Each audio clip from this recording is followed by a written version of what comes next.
we live? I think we're live. I don't know if anybody's there, but you are, and that's what I matters. Yes, am. look, there are people. They're popping in. It's Kate McDermott. She's not feeling well today. Well, she's with us from the In comfort, spirit. and she's with us there with her dog. So I was telling Marissa, do any of you in this chat, do you have osteoporosis or osteopenia? I do. So first of all, here's a PSA.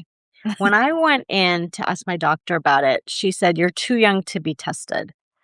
We don't test till 65." And I was like, "Really?" Because I've been Really? hearing. And she said, "Oh, okay, fine." And she sent me off to be tested. And lo and behold, I had full on osteoporosis. And So she like, went, oh, oh, oops. I've been doing all the things. I've been working out with really heavy weights and I upped my calcium and all that. But at some point, it was just all those sort of non-medication interventions weren't working. right. So they decided to do this injection called Evenity. So for 6 months, I took this thing every month called Evenity. Great. But then after you're done with the Evenity, the protocol is you take a yearly injection of something called Reclast. And I was hesitant because my mom had a bad reaction to it, but they convinced me. And the doctor was like, "Well, you might have some flu symptoms for the first." I actually really like my doctor, so I don't want to tease him like that. But he was like, "Yeah, you might have some." Oh my fucking God. I could not get out of bed yesterday. I still feel like ass. Um, I'm a little freaked out because he was like, "Oh, it's usually a day or two, but it could last a week." And as you know, my son is getting married on Friday. I do not have a week to feel this shitty. And the weirdest thing is like, I can't seem to bring myself to eat or drink. Like I know I need to eat. I Yeah. know I need to drink, but I can't. Anyway, so that's why I look like a listless, consumptive. Anyway, You that's have my good color PSA for to all being of you. consumption. For being consumptive, you do have good color. Oh I guess, yeah. yeah. Yeah. But I do think you do deserve your own But no, shade. apparently you get really beautiful when you have TB, when you have consumption. So I guess I haven't gotten it yet. I'll let you know if my You appearance you starts to glow. change. You absolutely glow. So, should I explain why we're doing brownies?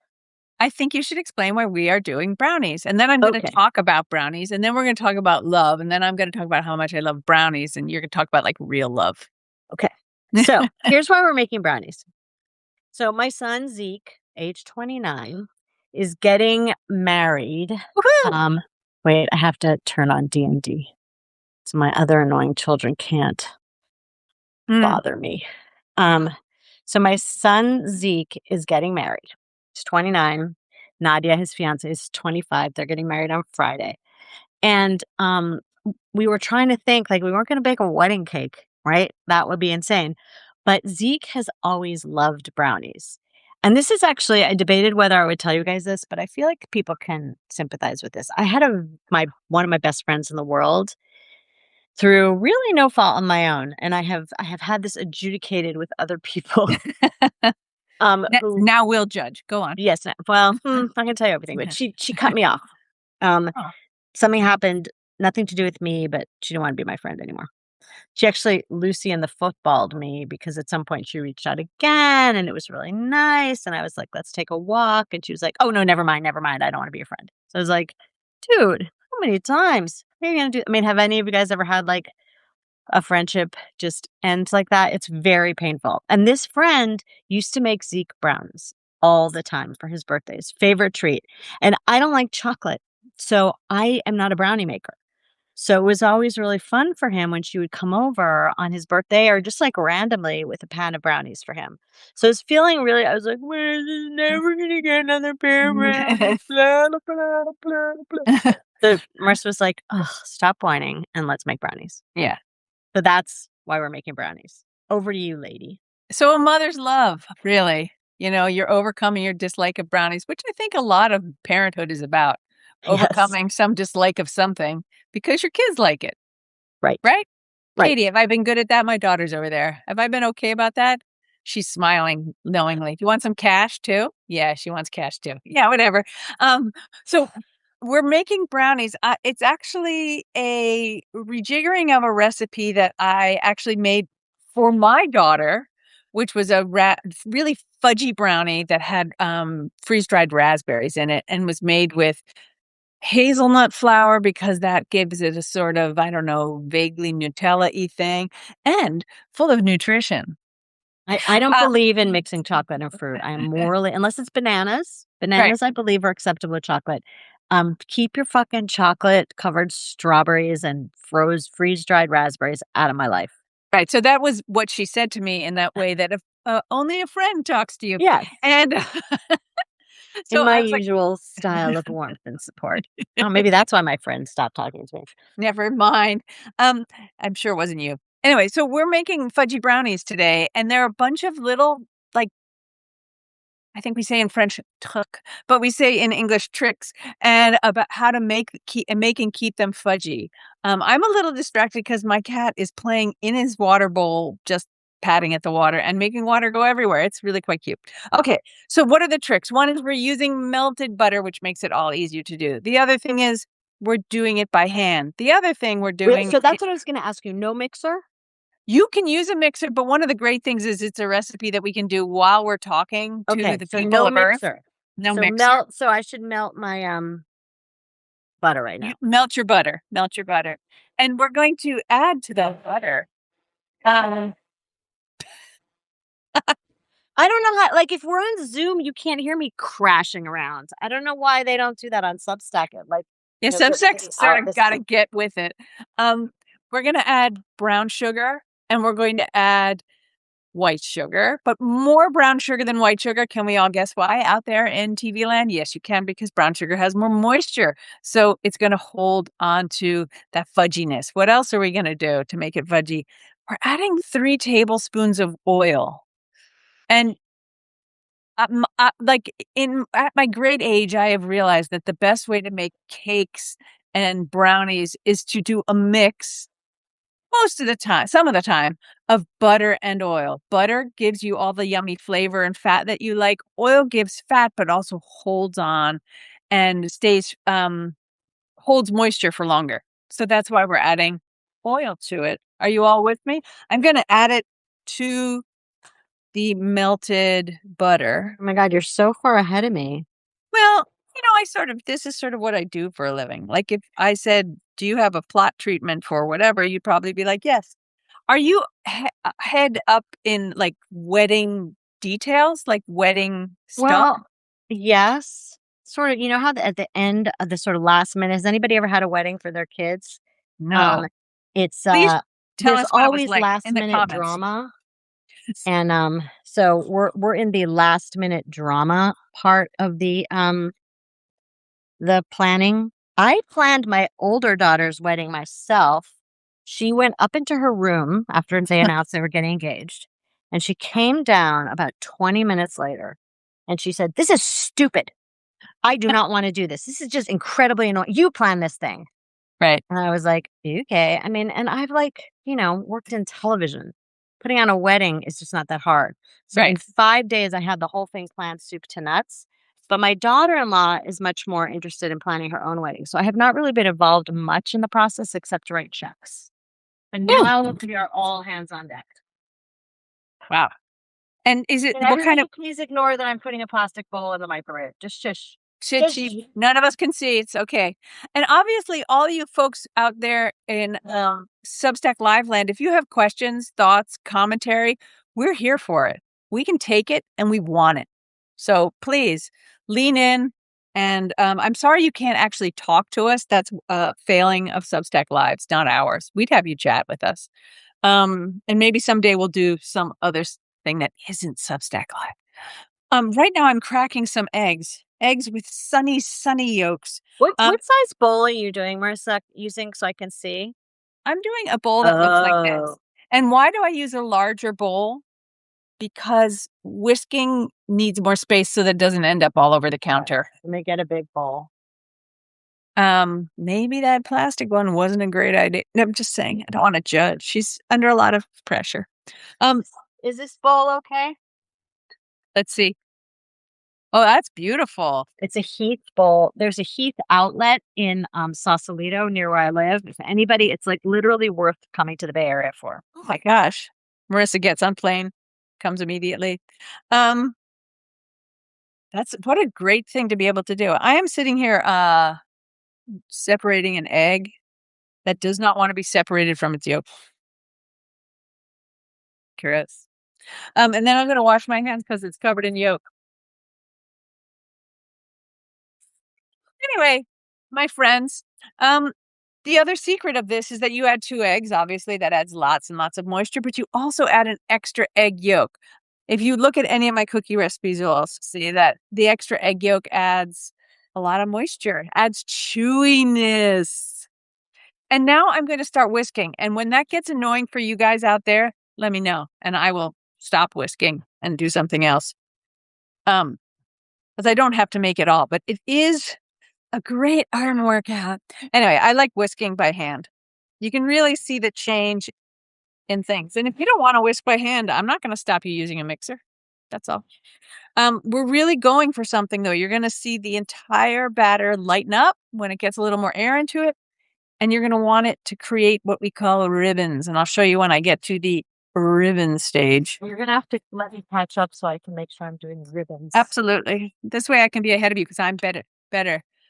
Oh, Ayelet, off topic. I read Bad Mother and I really loved it. It is funny, so insightful, and moving in many ways.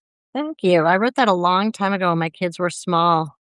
And yeah, it was funny. I had written this essay. Oh, am I out of sugar? No. I had written this essay in the New York Times about, it wasn't supposed to be in the New York Times. I wrote it for an anthology about loving my husband more than my children. And I was pilloried for it.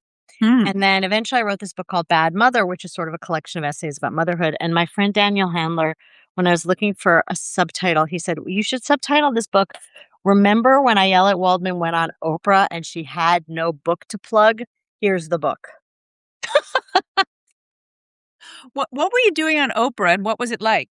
It was kind of insane. So this essay comes out. I mean, this was even before like virality, really. It was a long time ago. And but I will say it is how I first learned who you were. Yeah, I mean, it is the version of virality that was appropriate at the time. I mean, it went crazy viral. And my husband at one point was lying on the bed with me and he says, "Ugh, well, I guess I should just be grateful you didn't go on Oprah to talk about our sex life." And then I swear it was like 5 seconds later. I mean, whatever, in my memory, it's 5 seconds later. The phone rings and they're like, "Hey, Ella, this is Oprah Winfrey's team." And they said to me, basically, Oprah agrees with you. She loves you. She wants to have you on her show because she has diagnosed this low-grade depression in her audience.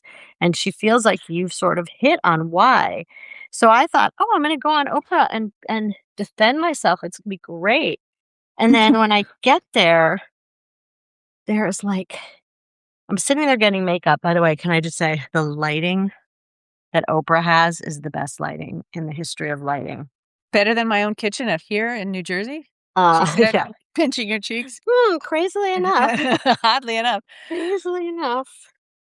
But did they give you like the star treatment? Did you get to go in a limo and they flew you out? Yes, they flew me out, though not business class. I went and I had all my makeup done. And then I'm sitting in the makeup chair and I'm hearing this shrieking. And I look at the producer and it's like through the vents in the room. And I'm like, what is that? And she says, well, so we've made a little change in our format. No. We've assembled a group of moms and they hate you. But you're used to hostile juries. You were a public defender. You'll be fine. So, what was your gut reaction at that point? I wanted to die. It was so terrifying. And then when they brought me out on stage, one of the women literally jumped over a chair screaming, "Let me at her." What? I'm not kidding. So there was this rows of chairs on the stage and these women they wanted to, I mean, it was insane how angry they were at me. Like, had they like tied like a stake to your neck so that they like starved the women? I mean, it's interesting. Some of them had allowed Oprah's team. Okay, wait. So I have got my sugars and my oil, and now I mix? Yeah. Okay, so I'm Whisk it mixing. together. So And so I'm whisking, you're and just there until to whisk when? it until it's mixed, and then you add the eggs, and that's when it starts to look like something. It doesn't look as So if it's a greasy. is it okay if it's a little lumpy at this stage? Yeah, or smash the lumps like this with your whisk.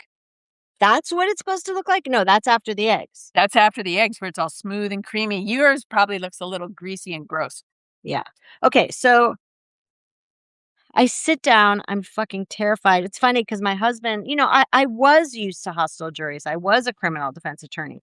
So I was holding it together. My husband says he's the only person who realized how upset I was because he Oh. could see my chin trembling. Yeah. So Oprah, and then I'm looking at these women. And I'm like, you know what? I didn't sign up for Jerry Springer. So I start to take off my mic and I'm like, you know what? I'm sorry. This isn't something I'm interested in. Good And for I get you. up. Yeah. And then these double doors open in the back of the soundstage. And in a halo of golden light, Oprah Winfrey comes out. She's like an angel. Her head bigger than a normal human head. I've met her once when I was working at Oxygen, which was the television network she started, and she came in once and graced us with her presence. And she is basically like a giant, like in the Wizard of Oz, where he's like a giant head. Yeah. She is just a giant head. A giant It's head. so striking. It was so do I mix between eggs or just get them all in there? Get them all in. You might as well. So, she comes in, she sits down next to me. And she leans over and takes my hand. And first of all, just so you know, she smells better than normal humans. People don't smell this good. Um, and she whispers in my ear, The Amazing Adventures of Cannibal and Clay was one of the best books I've read in my entire life. So what am I thinking at that moment? You're thinking, Oprah Book Club. And these were the days where Oprah Book Club was $1 million. Like you sold 1 million books. So I was like, you sit in your fucking chair, girl, and you don't go anywhere. if you love your husband that much, because for like the two people out there who don't know, that's the book her husband wrote. That is one of the I books. was like, I want that money. Sorry, I was just getting my egg yolk. So hold on, let me wash my yolks off my hand. So at that point I'm not going anywhere, right? At that point I'm just sitting there. And it was really amazing. A lot of these women had allowed her to send teams into their house, What? like to film them and their children. They asked me to do that. And I was like, no, you are not coming into my home to film my children. That's not something I do. But these women had allowed and you get set up. You're not in control of that narrative. So No. and you'll also do anything for Oprah at this point. Yes. So there was Not you, but they. So there was this one woman, she had like all of her kids played different string instruments and they had a gymnastics room in the basement and she's just running around like, focused on the children. And they film these moments where her husband's trying to get her attention. She's just ignoring him. I mean, like it's a setup, right? Right. So, and then what's really interesting is, so she's like the good mother. She reached out to me after and she said, please help me. I'm getting a divorce. I'm so miserable. What can I do to make my life better? And I said, first things first, get rid of the harpsichord. They had an actual harpsichord? Yeah. So anyway, it was like so ironic, right? Okay, so now I've got my thing all mixed up. Now what's my next stage? Flour? No, because you need to keep beating it, I'm afraid. Because it needs to hit the ribbon stage where... What's the ribbon stage? Well, take a little look down here, okay? So I've been light colored. Why is yours so light colored? Because I've been beating it and to get air into it. So, when you get the ribbon stage, I can run some of the batter across the top like this. Yeah. It's not quite there, but it will hold. It's like you can see where I have laid down more batter. See? I protest. You do. Why You will I protest. I feel like I should be using a mixer at this point. You could if you wanted to use a mixer. I mean, I don't want to because I've already gotten a bowl dirty. Yeah. Anyways, Anyway, so I'm on the Oprah stage all the women are talking about how much they hate me. And then it's like, but the thing is, they weren't lying to me. Oprah did agree with me. So it was so interesting to watch, like, like a cruise ship. You know how it turns really slowly? Yeah. By the end of the show, they were all like, "We love Ayelet. We just didn't like how she said it. We all agree with her." So it was just this incredible, crazy Well, experience. But the Oprah team was deeply invested in pretending that I was just a mom. Like that's what happens with moms. They have, they get their work in the New York Times, right? Just like yeah. that's how Lot of that's how being a plain old mom works. Yep. Do you have a thought? And it gets in the New York Times. So like if you clicked on the link at the show, it took you to I'm on Substack Live Pen. It took you to someone else's book. What? Yeah. Took you to someone else's book. Isn't that fucking nuts? That's fucking nuts. Yeah. So, And it wasn't your husband's book. no, it was just some random woman who wrote a book about motherhood. Anyway, it was so annoying. So that's why when Daniel Handler was like, this is well, this is the book you should have been selling at that moment. So that was bad mother. That was bad mother. Oh my gosh. So These little like hard things of little bit of brown sugar. yeah. I'm smushing them with my fingers. Yeah, smoosh them with your fingers. Maybe I should get headphones because Kenna, my darling Kenna, is back here making noise in my kitchen. Can you It's hear all that? It's not her fault. She has to have coffee. She needs Person coffee. needs their coffee. No, don't apologize, sweetheart. I do think some people are going to wonder what's written on your arm. Oh, so this every 10 years, my darling husband writes me a poem. Every 10 He years. started on our 10th anniversary, then he did it on our 20th, and then recently on our 30th. And this year's poem was a villanelle. And this is the very last line of a villanelle. I should have had it done bigger so you could read it. But this is the last line of the villanelle. And it says, in our, oh God, in our long, sweet, tempestuous tale, we unfold. Isn't that beautiful? That is beautiful. He's In our only ever long, had one poem published in the New Yorker, but he's a beautiful poet. I think it's better to be published on your arm, to be fair. Better on your wife's arm than in the New Yeah. Yorker. Yeah. Oh, can I stop now? You So can boring. stop. One of the reasons that you do it is to build some air into these. The other reason is a lot of people get off on having a crackly top to their brownie, Yeah. but you don't care. So Well, I don't could sweat it. do, but I feel like I could be here for the next 45 minutes crackling the top. You do want Can some we have sort a of poll, people? Do you think I have to keep going just to make these correctly? Or do you think I get to stop and just people? please vote. Please Please vote. vote. Should I stop or should I keep going and make these correctly? I think because you're slightly infirm and you are the mother of the groom, you don't have to do anything you don't want to do because busy enough week. I've added vanilla to mine because I add vanilla to Oh, everything. I like vanilla too. I always add vanilla. Hold on. I like this vanilla. I like expensive vanilla. You're in charge. A little jar of vanilla. Oh, that's nice. It's vanilla paste. Oh, I like that. They also sell it at Trader Joe's if you don't think you can afford it. What how much should I put in? I like a teaspoon, a generous teaspoon. Diane Harper's like, use the mixer. Thank you, Diane Harper. I should have listened to you from the get-go. Janet wants But you I don't want to get my mixer out because now, it's sunk cost fallacy. Yeah. I've now been We're now about to turn this from being a blondie to a brownie. Okay. And I've already measured out my cocoa, and do you say cocoa funny now that you live in California? cocoa. We don't cocoa. say it. We don't say cacao. Cacao. Or Can like- I ask you to talk about the difference between Dutch process and not Dutch process? Yes, one is one you use to when you if you use Dutch processed, you have to use something that because it's had the acid removed, you need to add something to it that's going to help to make it rise. In a brownie, it doesn't really matter.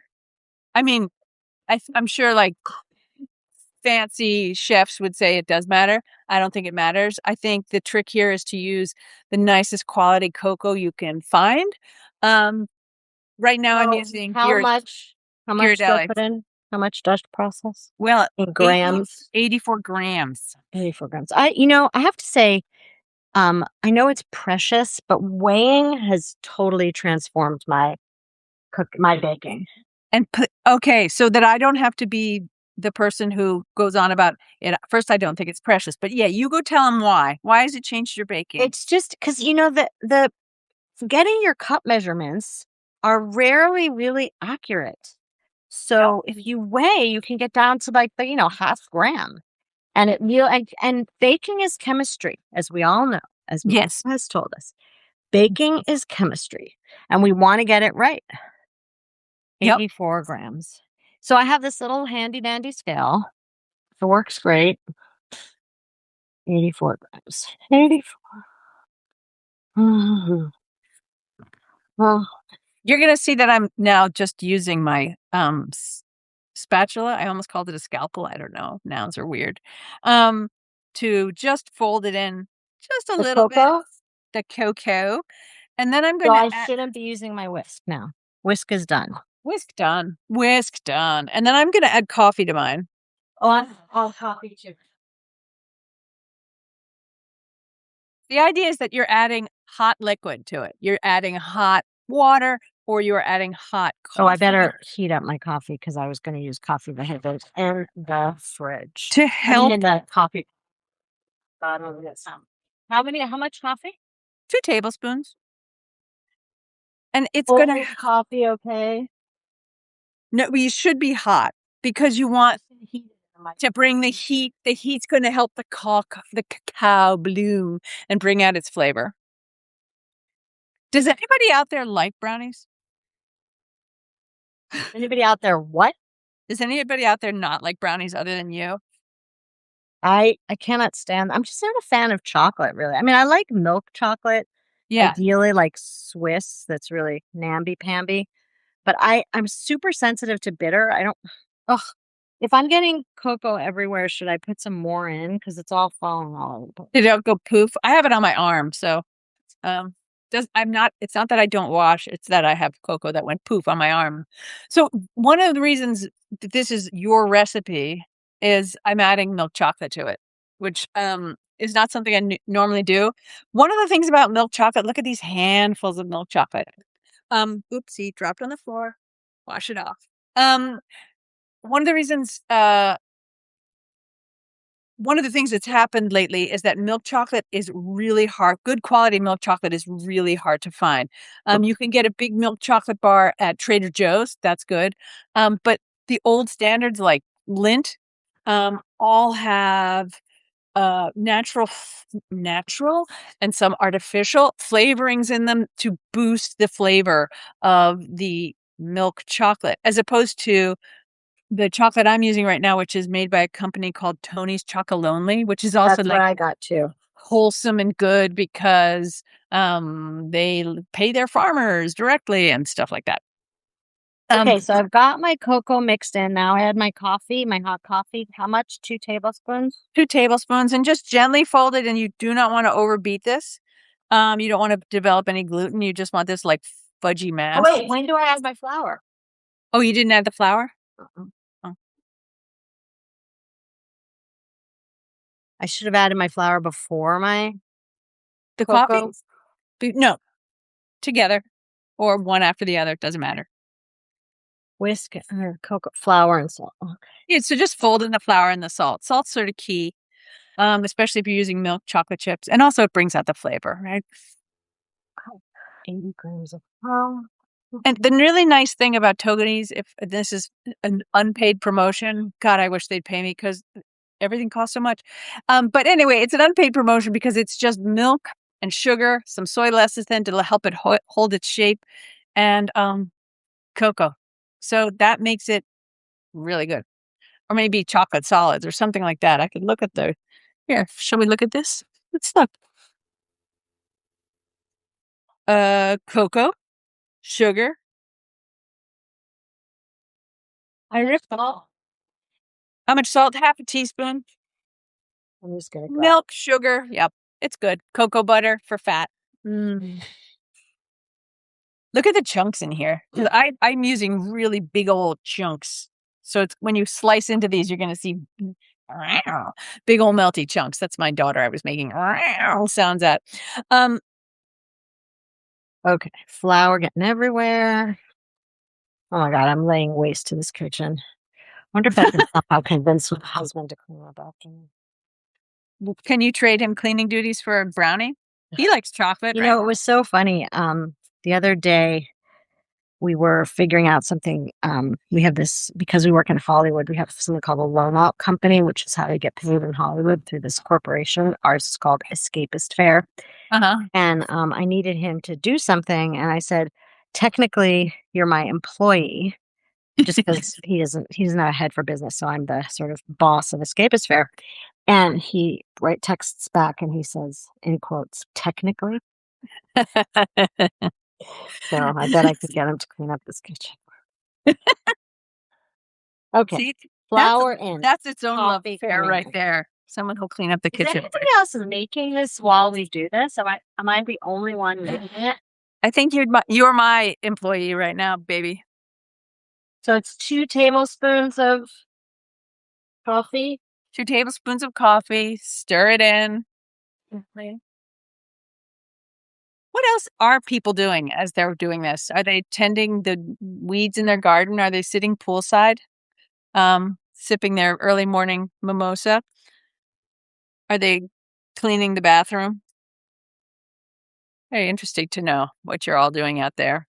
And if you have any questions, so um, Okay, now I'm mixing in my coffee. Then what? I want to know what the details are of the wedding that you can tell us. Like, is there going to be are there going to be clowns? Are you going to release like wild monkeys into the audience? Like, what's It's going a to happen? very simple wedding. Hmm. Um, my son obviously is Jewish. My daughter-in-law is not. Her dad is Muslim, and her mom is kind of nothing. You know, American mutt. Um, but we are having some Jewish things, like they'll break the glass. I'll have some Jewish music. I'll have some Mauritanian music, and um, I'm going to show you guys the chuppah that I made. I made it for my daughter's wedding, and we're adding their names to it. That's going to be once I get this in the oven. I'm going to show you the chuppah. It's like it's like a wedding. It's good. It'll have dancing and it'll have tears, and we love our daughter-in-law so much. Okay, so now I just dump in the chocolate. Just dump in the chocolate. It's kind of the best part. Mine are ready to go. They're spread in a pan. One of the things. Can you talk about how you do that, by the way? Yeah, I'm going to talk to you about buttering the pan. Butter it, and then cut yourself a piece of parchment paper that goes across one side. I don't do it both sides because it's wasteful. And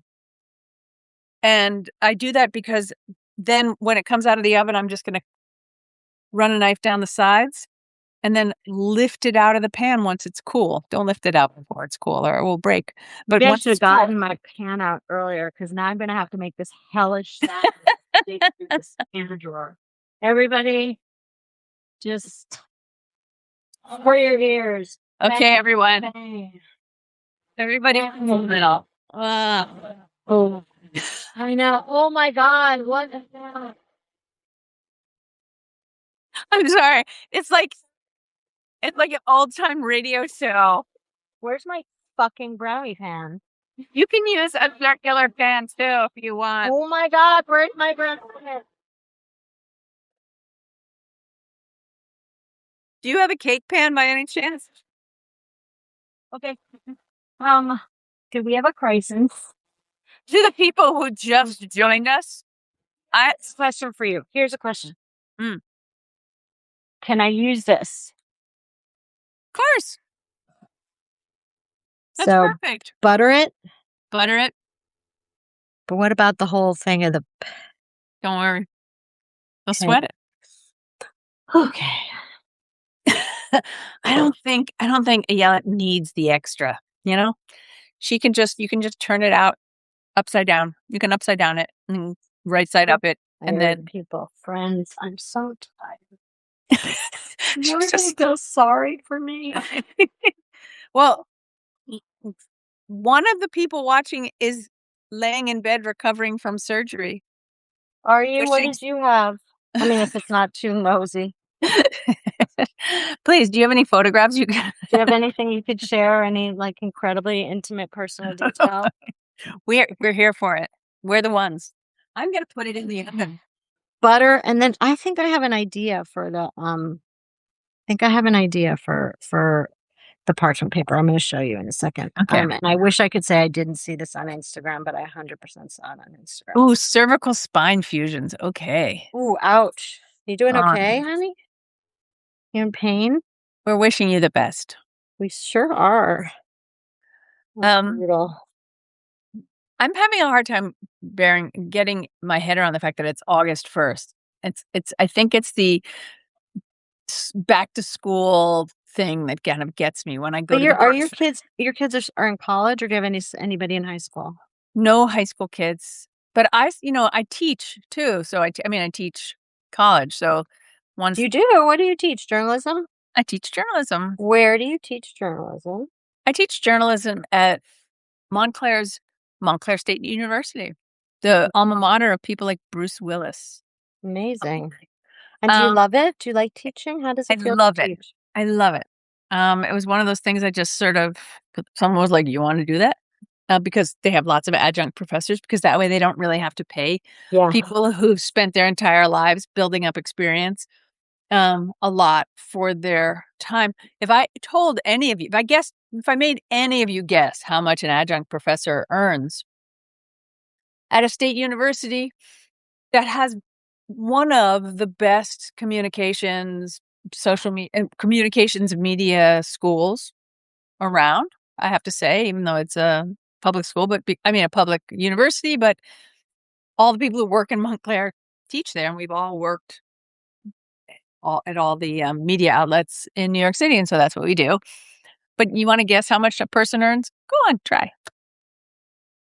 For teaching 2 classes? Yeah. Yeah. Yours right. 2 classes, 1 semester, 13K comes in at 8,000 after taxes. Jesus.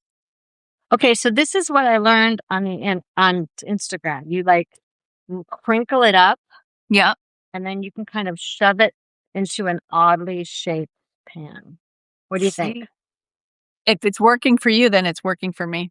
That's what I have to say. Just make sure you smooth it out around the humpy bits of Around where the edges? the humpy bits of the heart, Oh the lumpy bits. yeah, the lumpy, humpy bits of the heart. Thank you, Lynn. I do like teaching journalism. I think teaching it right now is a real challenge because there's so much. I mean, there's always been negativity against journalism, but a lot of these kids come from homes that think that it's all fake news. And I So love why are they seeing even studying it? because they don't believe it's fake news. I mean, I think that's one of the hopeful things. And they also, if they're in the communications department, like in the college of communications, they have to take intro to journalism. So I like to get my little, I might make everybody read the news for one thing. They have to follow the news, and we have like What quizzes on the news. outlets do you require that they follow? They get to pick their own, so that I don't get in trouble with the dean. And I make sure that people follow everything. And we start comparing headlines. So we'll compare how, let's say, Fox News covers something versus how the New York Times or the Los Angeles Times or the BBC even or Al Jazeera cover a story. And I, I suggested also to your guys out there as well, not to like sound, I don't mean to sound condescending or teacherly, but I do mean like, the next time you see some headline about something that's going on, say with the president, see how they're covering it on Fox. If you're not a Fox follower by any chance, I love see you, it. Marissa. Yeah. There is no earth, the power of earth that can get me to turn on Fox News. I just don't have that much emotional bandwidth. Okay, so now I have my brownies in the pan. Now what? Have you smoothed them out? Are they reaching all the corners of the pan? Yes, they are all in all the corners. I'm washing my hands again because I'm about to take out something that I really don't want to get chocolatey. Hold on. And then you can just shove it right there into the oven, which should be on at 350. And how long am I going to cook it for? That is the challenge of the brownie. In my recipe, I say 28 to 35 minutes. I don't know how your oven cooks. All I know is what I can tell you about what the toothpick should look like. There is a good chance, if you don't pay attention, that you could have a fudgy brownie go become a cakey brownie. But you also have to realize that a fudgy brownie is not a raw brownie. They are different. So the trick is to stick a toothpick in to the middle and pull it out. And if it's all covered in goop, I mean, I don't mean to teach you all how to suck eggs, but if it's covered in goop, it's not ready yet. If it has a few little moist crumbs on it, it's ready. If no crumbs come out, buy some ice cream because they're going to be a little dry. You'll show people on mine and on yours. Yes. That's so interesting, Lynn. Debbie Millman wrote a great piece on why people need to be 40 to use AI. That's a great idea. I mean, I'm going to even write it down. Yeah, AI is a problem in I have class. to sit down. I'm feeling so sick, guys. You have done so much. So Taking to my sofa. please lay back. Can I ask you questions while you're laying back? Mm-hmm. Okay, what color are you wearing for the wedding? I am wearing a sort of pewter slip dress in a very heavy silk by Margaret O'Leary. It's a shop in Berkeley, and I think they have one in San Francisco. And over that, I have this kind of like, I don't know what this fabric is. It's almost like tulle, but not like tulle. It's not like it's I don't know. A jackety kind of thing that I can take off. It's longer and it belts and I have a friend, Stephanie Verrier, who's a local Oakland designer, and she designed that. And then I'm a parent wearing a pair of Robert Clergerie shoes in a Love them. kind of variegated pewtery color. So it doesn't exactly match the dress, but it complements it. And I'm going to get my hair put up because it's going to be so hot and I want to dance. And if my hair is down, it'll just get all sweaty and lank. So we're going to have our hair put up, my daughter and me. And this is a great angle. I'm sorry. This is just what it's going to be, folks. Maybe I'll try to do this. Oh my god. Once I had a horrible cold and was coughing. Now you would think I've been like really bad health, but whew, I'm not. It's just this reclass. I almost feel like it's chemo almost. I mean, it really did lay me low. I must be really attacking your bones, I guess. I guess so. Mineralizing my bones. Something to your bones. Something. Well, All right. Yeah. What are we talking about now? You promised you would sing me Sunrise Sunset. I did sort of promise that I might sing you Sunrise Sunset, but then I'll cry. And so I don't know if I'm going to do it. I'm going to cry so hard at this wedding. I still have to write my toast. And I want my toast to be about something that, like I said, Nadia's dad is Muslim. Zeke's is a Jew. And we're Jewish. And I just want to write about how in this moment, it's such a hopeful thing to do for a girl from a Muslim background and a boy from a Jewish background to marry each other and transcend difference. So I think that's what I'm going to write about for my toast. And then I might also mention how when he was 2 and he'd come home from preschool, he would just crawl up on the couch and I swear to God, make out with me. He would just like put his hands on my face and be like, Mommy, I love you. Like for an hour. Like, Mom, I love you. I love you. I love you. And I mean, that was like the constant echo of ages 2 and 3. Mommy, yes, sweetheart. I love you. He was such a lovable little guy. Oh my God. And his older sister, was super busy and a little bit spiky, and didn't like to be hugged. She had just lots of shit to do. So I was craving a little physical, there's this way that affection from your children kind of replenishes you. And I was craving a little bit of that. And he was all in. And how are you going to turn that so that so that it doesn't sound like a desperate Jewish mother whose son is no longer there to kiss her. Are you concerned about that, or You feel like that's a problem. no? Wait, do you guys feel like I shouldn't say that about him making out with me on the couch? Is it too wait, I actually do need a reality check. Is it too skeezy? I don't. You guys say I don't. Maybe not make out is the word. Maybe. Okay. Okay. Do Uh, whatever you want. no, no, I don't. I want input. But I People. mean, I love the idea of him being so lovey-dovey, and Yes, he was so lovey-dovey. He would now say he'll all be he was just, "I love you, I love you, I love you." He's such a good I'm sure he says that to Nadia all the time. exactly. He's That's a very good partner. He's aw. and she's a very good partner too. It's so cute. Like, she'll put sunscreen on his face, which as a mother, I never remember to do. My children are all I mean, even my oldest one who's now quite pale, that when she was a baby, they're very brown, Mm. and, I would just always forget, and then every once in a while, I'd be like, "Ah, everybody has a sunburn." That's really sweet. She cares. See? Yeah, It's kinda take sweet, good care of actually. them. Um, we were gonna also talk about, like, romantic books or books even that contain weddings in them to help distract us. I found for me, and y'all can join in and let me know, and I think I wrote about this a little bit in my Substack, but I found this surprise, a really hard week in the news, and, Every week's a hard week, man, right? that's the thing, but there was something about the Dr. Fauci bit that just Yeah. undid me.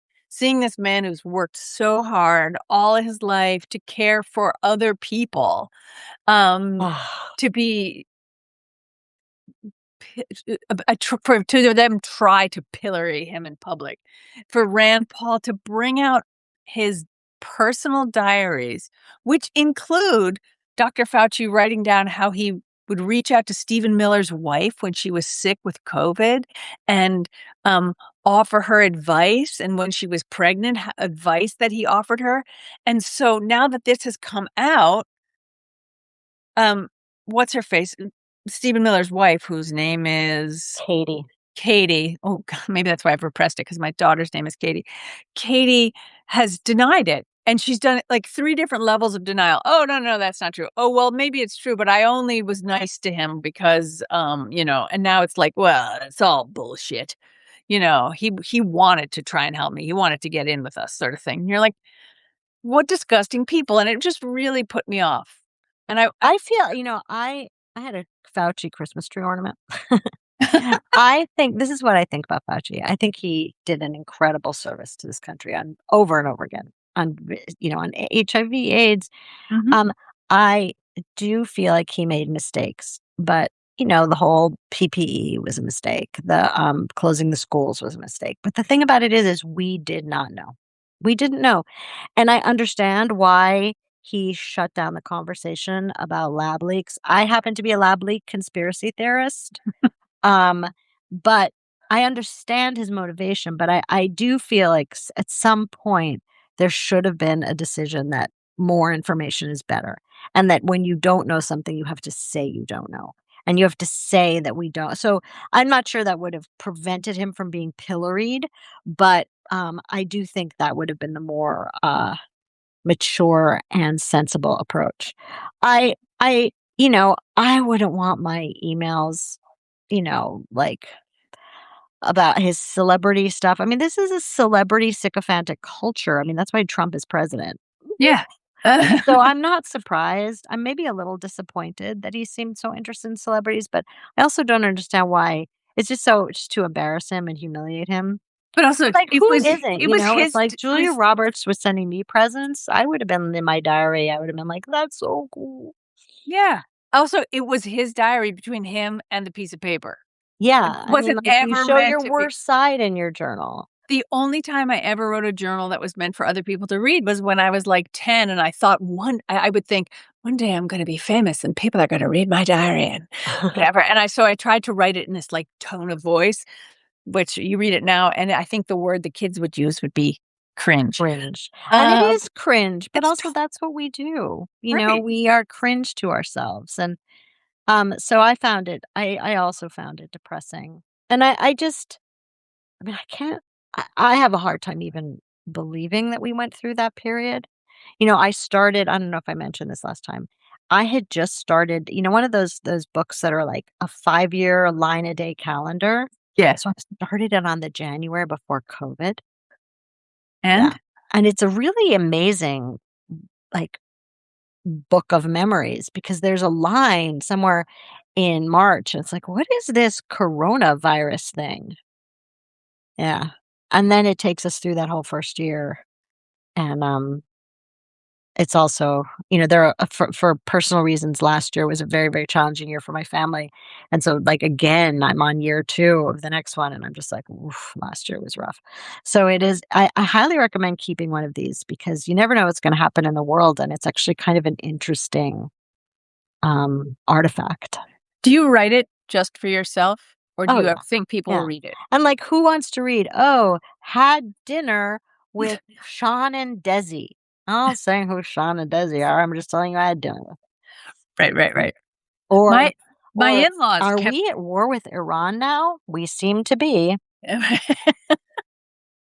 but there's so much of what we do every day now because it's all happening on the internet is ephemeral, you know? Mhm.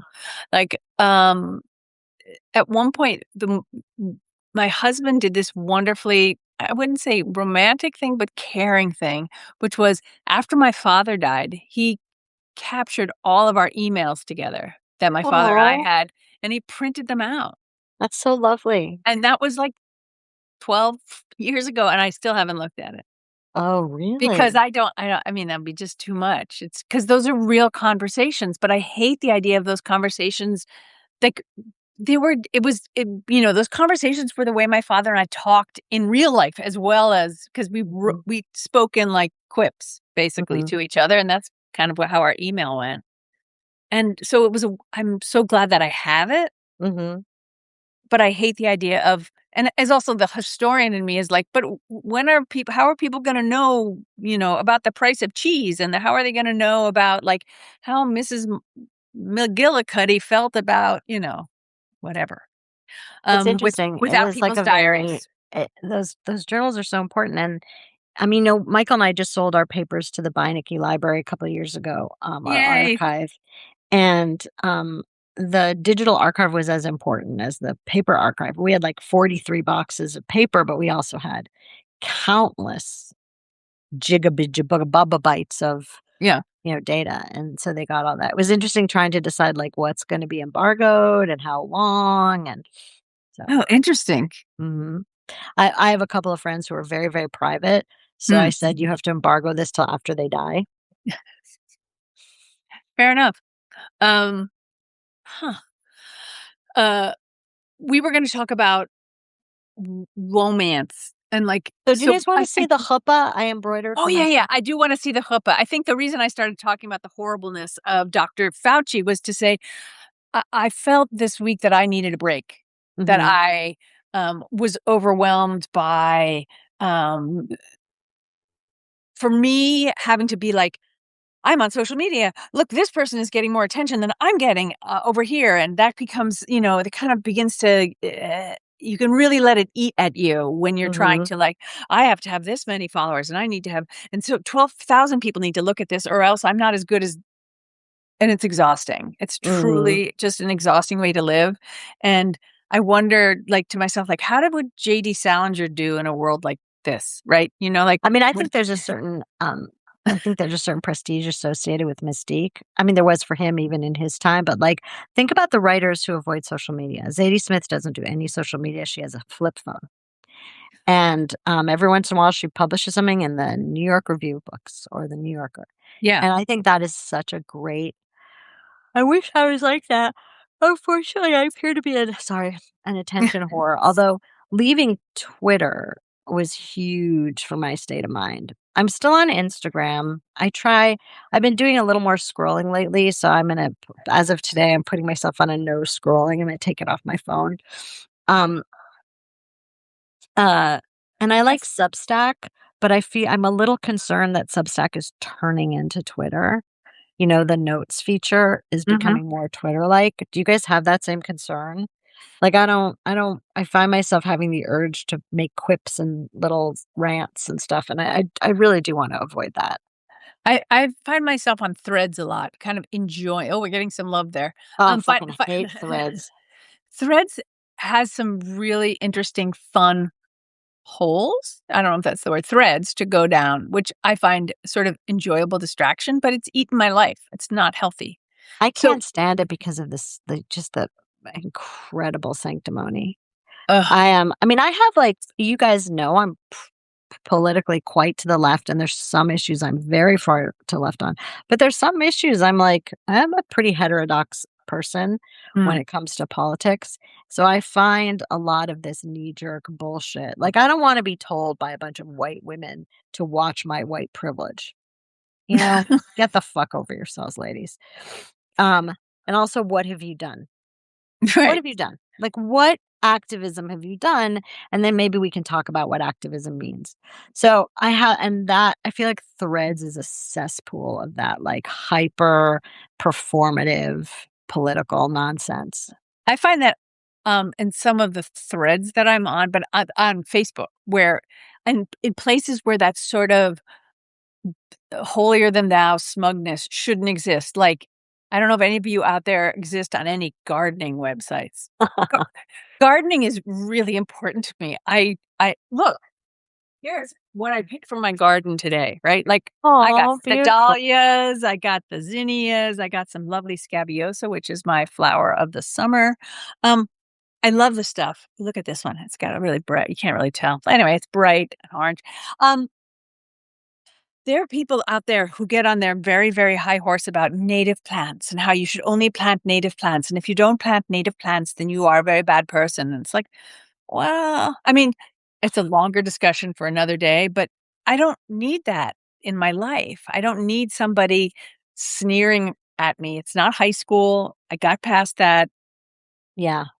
I mean, and, there is, like, what's that phrase? The something of small difference. I'm gonna blame this on my foggy head. Somebody put it Yeah. in the The chat, the something of small differences. or small minds. Mm-mm. It's like when you harp on each other, you're like you think identically about 94%, and then I'm obsessed with that 6%. And I feel like there's these social media outlets are a place where that is so just that's the norm. But and we have so much important work to do. Like, we are living in I mean, this, "Oh, they're about to have an autocracy." No, we have an autocracy. Right. We have the worst, uh, criminal that there has ever been in the White House. It's Mhm. just it's shocking, and I feel like to fight over whether someone, I don't know, has if sufficiently condemned the guy who misused a word in his novel is really not what we need, you know? And I think of it like, Sherman Alexie is a good friend of mine, and I love Sherman. I love his Mm. writing. He's brilliant. And, Sherman will talk about these pretendians, people who've been outed as they're not actually Indians, but they've lived this very, Indian life, and, I've never heard that often phrase, and I yeah, love it. I know, often in the academy, Mhm. and almost always these pretendians are the ones trying to police expression and police identity. So I think it's really telling, you know? And I do feel like that's what we're seeing, but it's just not important. What is important now is getting rid of Trump. And if you and I can agree on that, then I am willing to give you a toddle on pretty much everything else. Yep, I agree with you there, absolutely. What I also am looking for, and this was kind of my what I kind of, moving away from so that I can, restore my sense of self, because Mhm. I feel like the past couple of months I've been eaten alive with feelings about, social media and how it's overwhelming my life, and I don't know if other people feel that way, um, but hey, reading has been really Oh, yeah. important for my sense of self.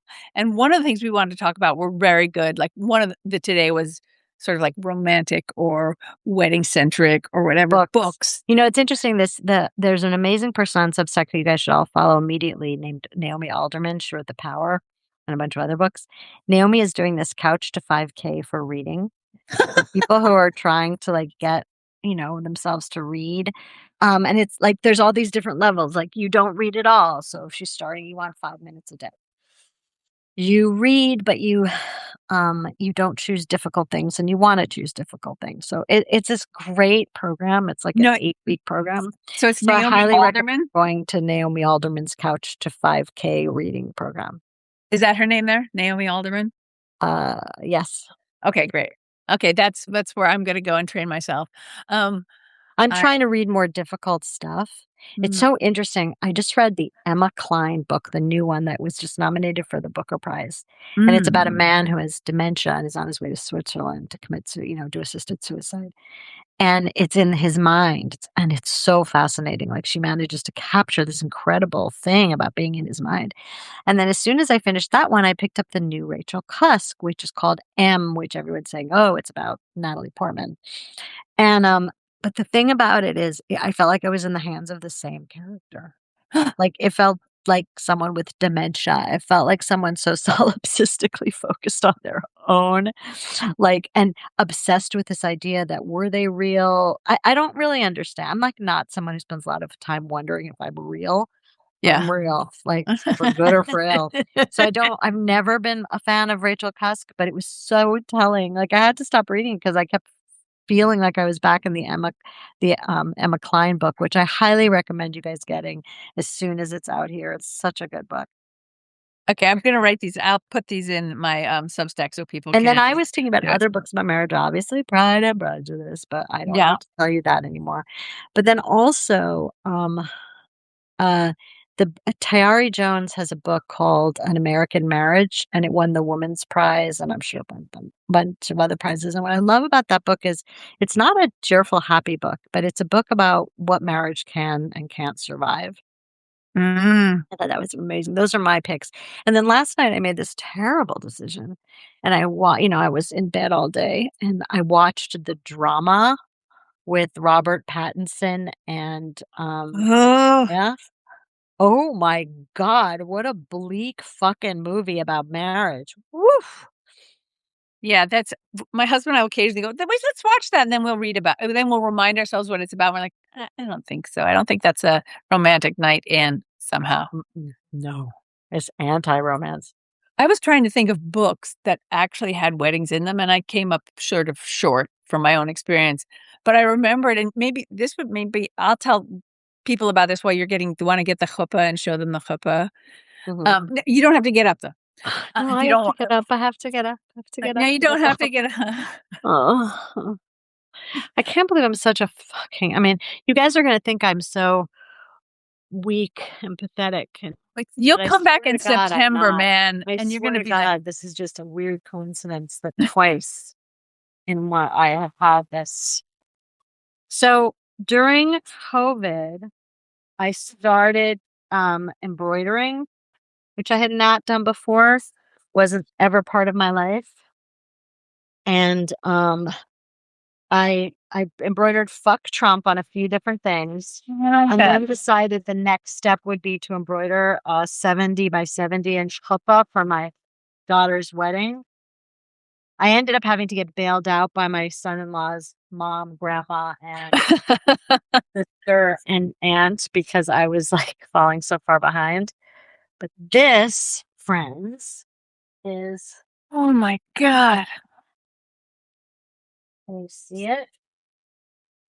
oh my god, that's incredible. That's beautiful. And it says Anila Dodiva Dodili, and it's all these embroidered flowers. And then Sophie and Mike have a patch with their names on it and the date of their wedding. And then I made Nadia and Zeke a patch. And my husband found these Mauritanian designs. So I embroidered the outside in this Mauritanian design. So yeah, so this is the chuppah, isn't it? Quite It kind of it, spectacular? I didn't want to sing Sunrise Sunset because that makes me cry, but that puts a really big lump in my throat. That is such an amazing thing. And my goal is that everybody, as my kids, as my nephews, as everybody gets married one after the other, they will each use the chuppah and will add their names on a patch around the circle. And then I would love my dream is that at some point people won't remember who made it, you know? Yeah. Like the person who made it will be like, "Oh, I believe that was my great great grandmother," you know? Right. So that's my dream. Um, Like I tried to make what would be a family heirloom. I think you have. It's beautiful. Anne has asked, "What's the name of the book that is about the limitations of marriage?" And I think it's the T.R.E. Jones book, Yes, it's an American marriage. An And it's American about Marriage. this couple, young couple, very much in love, and he gets falsely accused and imprisoned. And it's the sort of the story of the book is how or if their marriage can sustain in all those years while he's in prison fighting for his uh, life and his innocence. It's a beautiful book. And then also, like, after he is finally vindicated and exonerated, then what? It doesn't end there. Then there's a whole other part of it. So it's really beautiful. Terry is just, she's a wonderful writer. And I find that in these United States, so often African American writers get kind of lumped together and read primarily by African American readers. Now, the truth is, you could have a perfectly wonderful career only having Black women read your book, just like you could have a perfectly wonderful career only having Jewish women read your book. But these books are universal, and it's silly that only certain people read certain books. So I feel like the whites should be reading Tayari.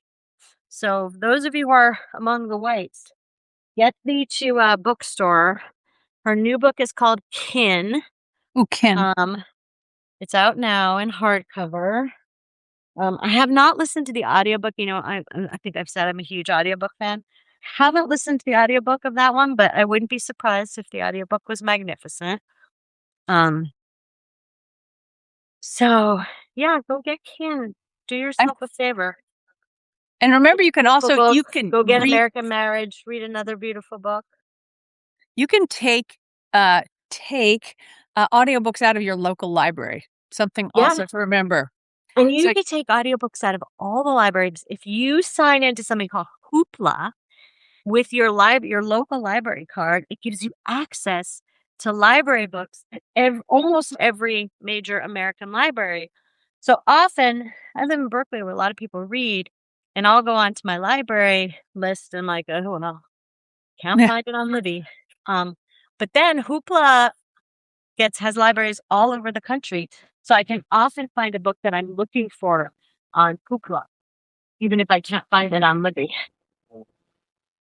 I'm gonna just take a brief moment here. I've just looked in my oven, and I'm gonna see if I can get a focus on this here. Wait, hold on. Oh, my timer's going off. Yep. I don't know if you can see this because I don't know, because I can't figure out how to make it focus properly. So Now, is that too wet? this is too wet. It has too much shine on it. It has some nice sticky bits. So I am thinking to myself, it's going to be ready in the next few minutes. Because the Okay. other thing you have to remember is, so it's not ready now. I'll let it try again in about 2-3 minutes. And the other thing is, remember, things keep baking once you take them out of the oven. That is also like the secret of chocolate chip cookies. Take them out a little bit before the way that you like the way they look. You don't want them raw, but they will carry over cooking. The strangest book They're my little pokey things. your little pokey things. Yeah, found one. Boy, my husband's gonna come down. Sorry. I think you're a trooper for having done this. The only book that I could really think of Oh, you made the brekkie cookies from The Secret Life? Oh, I Okay, so really what like about those. that? That's ready, right? I can't see. Oh, yeah, that's ready. That looks ready. So what do I do when I pull it out? You've suddenly gotten very short. What do I do? Take it out, put it on, the stove for a little bit, put it on a cooling rack, let it cool. Even as a person who doesn't like chocolate It's a how little shiny. on the top. Mhm. Yeah, that's good. It should be shiny, but Yeah. not wet. It's not jiggling, is it? No, but it has a little bit not crackly, but it has a little bit of that shine. That's what we like. We like that. That's why you did all that That's work. the heart, which is so Kind of perfect, actually. I once did research on a book for Joseph Heller. It was his last book called Closing Time. And because I was friends with his son, I knew Joseph Heller. I'd also bought his old apartment, which is another story from another day. Um, at a great price. But anyway, he needed someone to research things for his book for him. And this is when I was a young thing. And in his book, Closing Time, they have a wedding in Port Authority in New York City, which it sounds like a nightmare. they had like trapeze art in the book. They had trapeze artists, whatever. And my job was to go scout Port Authority, which I'd already done because I traveled through Port Authority every single day of my life. I'm going to work and to make sure that all the things that he wanted to make possible for a wedding that would happen in Port Authority could and would. So I feel like I have contributed somewhat to the Catch-22 legacy because that is actually, by scouting out Port, it was worth going to Port Authority. Let's just say that. All right, well, I'm gonna put this chuppah away. Put the chuppah away. I'm going to take the brownies out. And I think then we all threw enough. Here, let me give you a look at them before they burn my hands. There's the brownies. You can see a nice crackly top. You can see the hole where I stuck the thing. And we're going to leave them to cool here. And within 10 minutes or so, I suspect a So if member I of were my... to bring these down to my son, tomorrow we're heading down to LA Yeah. for a week of pre-wedding prep and stuff. Should I leave them in the pan or should I take them out of the pan? I would, for your sake, I would just leave them in the pan. Loosen the edges, leave them in the pan, and just bring a knife along because that way they won't dry out. Okay. I don't like these Airbnb for lots of reasons because they destroy cities, because they have houses in the West Bank, in settlements. I really hate Airbnb, but we ended up I couldn't find another place. Oh, you're Oh, saying Airbnb has settlements in the West Bank, so yeah, they are like if you have a house in a settlement, you can Airbnb it? yeah, which is disgusting to me. It's disgusting. But hey, stay in an illegal settlement. That'd be fun. Anyway, but we are staying in an Airbnb because I wanted my whole family to be together and I couldn't find a VRBO. So I will have a knife, is what I'm saying. Okay. Guys, I have to go. I have She to has to crawl go. into bed. This was so fun. Thank you for making brownies for Zeke. Thank you for standing up and working so hard, really. I mean, I'm just gonna a mother's love. I'm gonna let my husband clean this up. I'm gonna I'm sorry. beg him to. Here, help me write this text.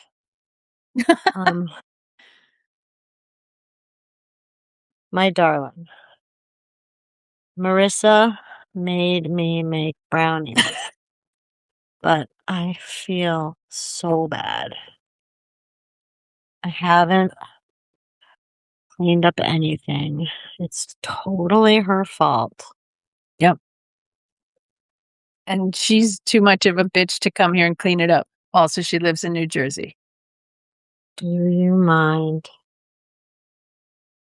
cleaning? I'm so sorry.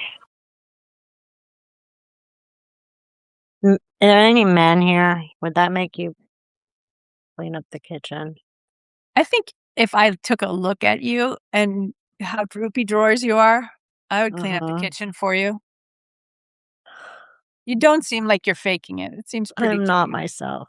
I Yes. am not myself. All right, you So, beautiful people, you're go buy my wonderful. book so that I can pay for this insanely expensive wedding. It turns out, like, you could do the cheapest fucking wedding and make all these reasonable price choices, and it still costs a fortune. That's a Yep. But, many mazzles and mazel tovs to your family, and thank you everyone for joining us today. If you want the recipe, it's on Substack, marissarothkopf.substack.com, and Yeah, give a you follow. give a follow, please, that's or share it with somebody you love. If you can't afford to become a subscriber, all we ask is that you share, Yeah, our I things I with haven't people. put anything behind a paywall yet, so Me neither. you subscribe. I have 300 recipes behind a paywall. Oh, one quick question, which I wanted to ask in the middle of all your showing the chuppah. People out there, would you have any interest in, say, a getaway that involved Ayelet and me, where we baked, talked about cookies, and, like, did embroidery and quilting? Does that Kind of craft and creativity and cooking and getaway. s Yeah, Let us know because I'm sure we could find someplace beautiful to do that and just be in community together and do something fun. Oh, and Vital sends a quilter too. Hey, sister. Um, all right, we're gonna do it. we're gonna do it, and thank you, and, lovely to see you all, and thank Lovely you to all see for you being with all. us today. Thanks, guys. And Mwah. if you take reclassed, make sure you give yourself a few days to recover. Oh my god. Yes. See you guys. Bye.